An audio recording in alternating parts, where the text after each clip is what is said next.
Hello and welcome back. कसे आहात तुम्ही सगळे?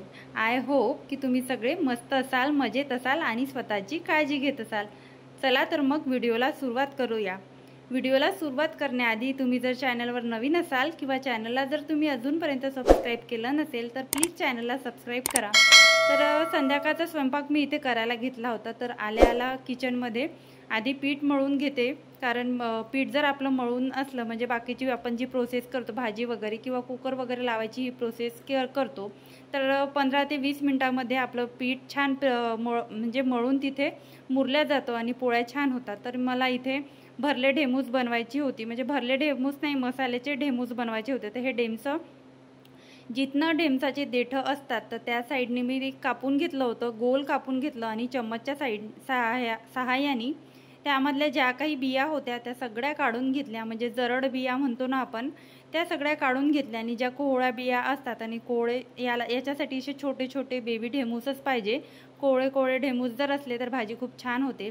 तर त्या ढेमसामधली आपल्याला बिया एवढ्या काढून टाकायची गरज नसते, पण जरड जर असलं तर त्या दाताखाली आल्या तर कचकच असं वाटतं. तर मग मी त्या जरडवाल्या बिया चमच्याच्या साहाय्याने ते गोल तिथे होल करून तिथून ते सगळं बिया काढून टाकून दिल्या होत्या. म्हणजे 5-6 ढेमसामध्ये होते आणि 1-2 ढेमूस कोवळे होते.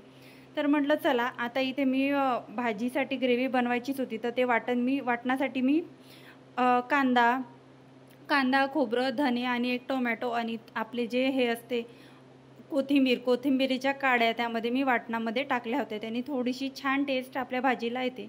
वाटण छान वाटून घेतलं आणि कढईमध्ये तेल तापवायला ठेवलं होतं. जेव्हा मी वाटण करायला घेतलं, हा जो मसाला आपण वाटण बनवून ठेवलं होतं हा सगळा मी थोडा छान मस्त गरम तेलामध्ये टाकून दिला. आणि हा आता मसाला मस्त तेल सुटेपर्यंत शिजू दिला. त्यानंतर त्यामध्ये तिखट ॲड केलं चवीनुसार. मग त्यामध्ये मी हळद ॲड केली. हळद ॲड केल्यानंतर त्यामध्ये इथे मी काळा मसाला घालत आहे.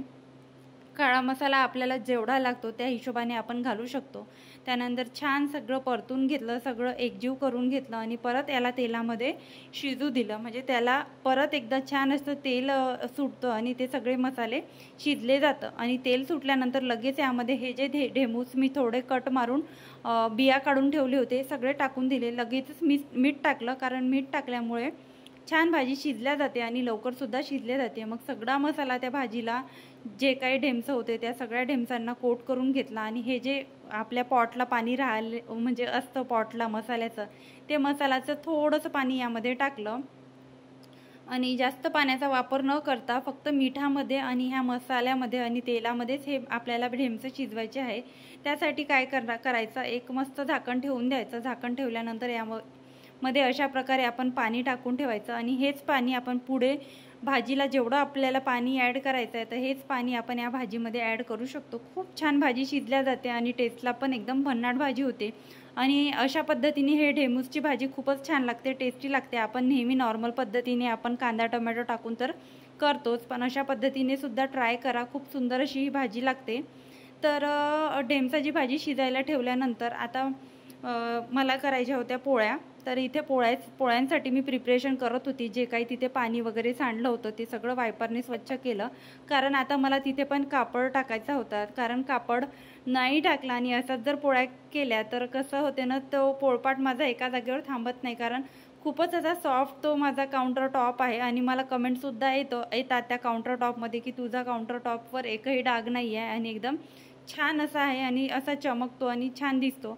तर खरंच तो छान आहे. आणि पोळ्यासुद्धा मी करत असली तर माझं पोळपाट त्या एका जागेवर थांबत नाही. जेवढ्या डायरेक्शननी मी पोळ्या लाटते तर तेवढ्या डायरेक्शननी माझं पोळपाटसुद्धा पळतं. तर त्यामुळे मी इथे अशा प्रकारे कापड टाकून घेते. आधी मी न्यूजपेपर टाकायची, पण न्यूजपेपर पण तिथे घसरायचाच, तर मला काही कळतच नव्हतं काय टाकायचं. म्हटलं आता मस्तपैकी मी कापड इथे कापून ठेवला आहे, तो वॉश करायचा. म्हणजे सकाळ संध्याकाळ यूज करते आणि दुसऱ्या दिवशी सकाळी परत मी वॉश करायला घेते. तर अशा प्रकारे मी पोळ्या म्हणजे कणकेचे जे गोळे असतात ते सगळे असे तोडून ठेवले, जेणेकरून मला आयत्या वेळेला एक गोळा घेऊन मग पोळ्या लाटायला बरं होईल. आणि बिगिनर्स जे असतात, ज्यांना एवढा अनुभव नसतात किंवा बॅचलर वगैरे असतात, तर त्यांच्यासाठी ही टिप खूप अशी महत्त्वाची आहे. त्यांनी अशा प्रकारे पोळ्या करू शकतात. तर कालच एका दादांची कमेंट आली होती की म्हणजे तुमचे व्हिडिओ बघून मी सुद्धा माझे कामं करून घेत असतो. म्हणजे ते एकटे राहतात, म्हणजे नोकरीसाठी जे कोणी एकटे राहतात किंवा कोणी बॅचलर असतात, तर मला कालच कळलं की ते सुद्धा माझे व्हिडिओ बघतात आणि म्हटलं की मनात पण होते की खूप छान व्हिडिओ असतात आणि मोठे व्हिडिओ बनवत जा, कट वगैरे करत नका जात जाऊ आणि जास्त फास्ट फॉरवर्ड पण करत नका जात जाऊ. पण कसं होते ना, मला असं वाटतं की जास्त जरी मोठा व्हिडिओ झाला तर तो बोर होऊ शकतो, तर त्यामुळे मग मी जास्त व्हिडिओ ड्युरेशन ठेवत नाही. त्यासाठी मी एक कम्युनिटी पोस्ट पण केली होती मागे की किती मिनिटाचा व्हिडिओ तुम्हाला बघायला आवडेल. तर त्या हिशोबाने मला सगळा ओव्हरऑल जो रिस्पॉन्स आहे तर तो 10 ते 12 मिनिटांचा आला, तर म्हणून मला तेवढा व्हिडिओ कट करावाच लागत होता. तर कपडे वगैरे धुवायचं तर म्हणजे मॉर्निंग रुटीनमध्ये मी नॉर्मल आहे, कपडे आपण जसे धुतो तसेच. पण व्हिडिओ बघून जर कोणाला इन्स्पिरेशन मिळत असेल किंवा कोणी मोटिवेट होत असेल, त्यांचे पण कामं होत असेल, तर ही खरंच खूप चांगली गोष्ट आहे माझ्यासाठी. आणि त्यांचं असं पण होतं की व्हिडिओ बनवत जा, रोज व्हिडिओ बनवत जा. आणि आता काय होते, हृदया खूप त्रास देते. बघा तुम्ही, हृदयाच्या मैत्रिणींनी पूर्ण घरावर हमला केला आहे आणि सगळा धिंगाणा घातला आहे. तिची पूर्ण गँगच ती खालून वरती घेऊन आली आणि तीही बघा तिची मैत्रीण अशा पद्धतीने त्या बास्केटमध्ये जाऊन बसली आहे आणि ती बास्केटमधून पडू पण शकते आणि काय पण. आणि एवढं यांच्याकडे डोळ्यात तेल ओतून लक्ष ठेवावं लागतं. हे जर सगळे मित्रमंडळी भेटले आणि सगळे सारखे आहे. हृदयाची ती जी मैत्रीण होती ती हृदयापेक्षा 6 महिन्यांनी मोठी आहे आणि तो जो तिच्यासोबत हृदयासोबत खेळत होता तो हृदयापेक्षा 1 महिन्यानी मोठा आहे. आणि हृदया इथे सर्वात लहान आहे, पण सगळ्यात महान तीच आहे. आणि खूपच जास्त आगाऊ असल्यामुळे ना मला खूप लक्ष ठेवावं लागतं आणि एकमेकांना मारून पण देतात खेळता खेळता. आणि तुझं माझं जमेना आणि तुझ्या वाचून करमेना, अशा पद्धतीने यांची फ्रेंडशिप आहे. म्हणजे सोबत असले तर खूप मारायचं, खूप रडायचं आणि खेळण्यासाठी भांडांचं, हे माझं आहे, हे घेऊ नको, अशा पद्धतीने यांचं सुरू असतं. तर तिकडे जाऊन आली, त्यांचं खेळणं वगैरे भांडणं वगैरे बघून मग आतमध्ये आली आणि हृदयाला आणि तिच्या फ्रेंडला गाजर वगैरे दिली. तिची एक जी मैत्रीण आहे हृदयाची, ती खायला नको म्हणते, पण आता आम्ही अशा प्रकारचे म्हणजे गाजर वगैरे खाण्यामध्ये ॲड करतो. तर हृदयाला पण सवय लागली आहे. काकडी गाजर ती खाऊन घेते, तिला किती पण द्या, असं पण कुठे तिला काकडी ठेवलेली दिसली तर ती पूर्ण काकडी फिनिश करून घेते. आणि मला खूप चांगलं वाटते की गाजर काकडी असे पदार्थ ती खाते.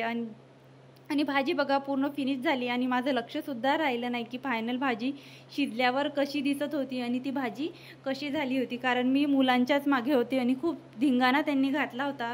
रोज आता मिस्टर संध्याकाळच्या वेळेला घरी असतात आणि ते घरी असल्यामुळे मला खूप असं निवांत वाटतं. किचनमध्ये सुद्धा मी आरामात काम करते आणि असं उन्हाळ्याचं कसं होतं, सारखं असं किचनमध्ये थांबावंसं वाटत नाही आणि खूप जास्त गरमी होते. तर स्टेप बाय स्टेप मी किचनमधलं काम आवरायचं बघत असते. तर मुलंसुद्धा वरती आले होते, म्हणजे हृदयावर यायला आली तर तिचे फ्रेंड्स पण वर आले. तर मिस्टर काय करतात, मी जोपर्यंत स्वयंपाक करते तर तोपर्यंत हृदयाला खाली घेऊन जातात खेळायला किंवा गार्डनमध्ये किंवा मंदिरामध्ये, इथे मंदिर पण आहे तिथे पण घेऊन जातात. तर माझे निवांत कामं होतात, घाई वगैरे काहीच नसते. आणि हृदया जर असली तर तिचं थोड्या मिनिटांनी काही ना काही सुरू असतं, तर प्रत्येकच गोष्टीची घाई होते. आणि व्हिडिओ पण मग त्याच्यामुळेच मी कंटिन्यू करत नाही. गावी जाऊन आल्यापासून हृदया खूप हट्टीपणा करायला लागली आहे आणि मला काहीच करू देत नाही. तिचं म्हणणं आहे की तू बसून राहा, तू काहीच करू नको, तू इथे मी भांडीसुद्धा घासायला आली दुपारच्या वेळेला, तर तू घासू नको, फक्त तू मला जे पाहिजे ते दे आणि माझ्याजवळ बस आणि तू मोबाईल पण बघू नको. मला मोबाईलसुद्धा बघू देत नाही, एडिटिंगसुद्धा करू देत नाही. म्हणून व्हिडिओमध्ये मी मग मला असं वाटत आहे की थोडं आपण बॅलेन्स पण करायला पाहिजे. असं मला वाटत आहे की मी व्हिडिओ रोज बनवत आहे, डेली व्हिडिओ बनवत आहे, पण मी हृदयाकडे कुठेतरी दुर्लक्ष करत आहे. तर माझंच मला गिल्ट वाटत होतं. म्हणून मी आता असं माझं सुरू होतं की आपण एक दिवसाआड व्हिडिओ टाकावा. पण प्रयत्न करेल की माझे व्लॉग रोज तुमच्याशी मी शेअर करेल. मी याच प्रयत्नात राहते, पण जसं जमेल तसे मी व्लॉग शेअर करत आहे. कारण आता छोटं बाळ असलं तर तिला थोडी समजवणार आहे की नाही, मी व्लॉग बनवते तर तुला ॲडजस्ट करावंच लागेल आणि तुला एकटीला राहावं लागेल. आणि आता मोठी होत आहे, तिला पण समजत आहे, तिचं पण सुरू राहतं बाहेर चल इकडे चल. तर सगळे जेवणं वगैरे आवरले, सगळं झालं. तर सर्वात मेन काम माझं होतं भांडे वगैरे घासायचं. तर भांडे घासायसाठी किचनमध्ये आपल्याला खूप जास्त कंटाळा येतो, कारण असं वाटते हवेशीर भांडे घासायला जागा मिळाली, बसून भांडे घासले तर खूप छान. कारण आज भांडे पण खूप जास्त निघाले होते. दुपारचे भांडे तर मी दुपारीच घातले होते, ते तर माझे भांड्याच्या रॅकमध्येच भांडे पडले आहे, ते सुद्धा मला भांडे आता लावायचे आहे.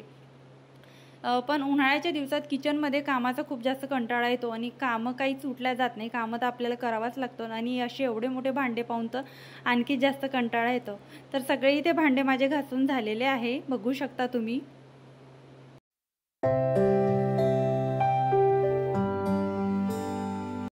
भांडे घासून झाल्याच्या नंतर काउंटर टॉपवर सगळं पाणी जमा होतं आणि काउंटर टॉप छोटं असल्यामुळे वेळच्या वेळी क्लीन ठेवावं लागतं आणि नीट ठेवावं लागतं। म्हटलं पहिले आधी काउंटर टॉपवरचं पाणी स्वच्छ करून घेतलं, नाहीतर सगळे माझे कपडे, जे काही कपडे मी वेअर करते ते सगळे ओले होत असते आणि त्यासाठी मी आधी वायपरनी थोडंसंसुद्धा तिथे काउंटर टॉप ओलं झालं की ते स्वच्छ करून घेत असते।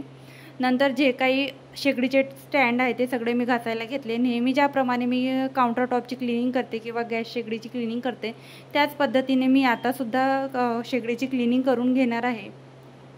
संध्याकाळच्या वेळेला एवढी काही डीप क्लिनिंग करत नाही, पण आता मी मसाल्याची भाजी बनवली आणि थोडं तेल वगैरे जास्त प्रमाणात आपण वापरतो आणि उडल्या जातं, तर म्हटलं तेलकटपणा लागल्या जातो तर व्यवस्थित एकदा आपण शेगडीची क्लिनिंग करू शकतो, म्हणून मी व्यवस्थित क्लीन केली।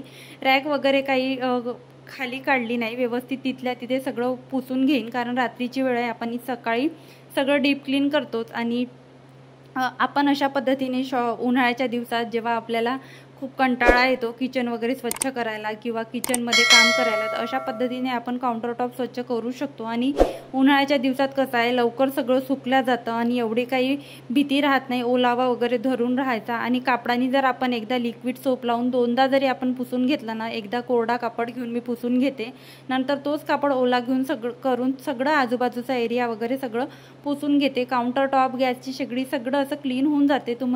तुम्हाला मी फायनल रिझल्ट पण मी व्हिडिओमध्ये दाखवतच असते। तर अशा पद्धतीने सगळं पुसून घेतलं।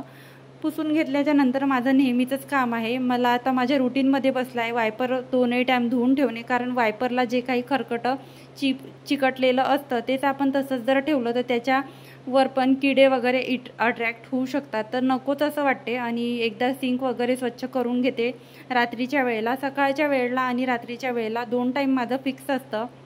दिवसभरात वाटल्यास जेव्हा मी दुपारचे भांडे वगैरे घासते तेव्हा काही सिंकची क्लिनिंग अशा पद्धतीने करत नाही आणि दिवसातून एकदा अशा पद्धतीने लिक्विड सोपची जी माझी बॉटल आहे ती लिक्विड सोपची बॉटल पण स्वच्छ करून घेते।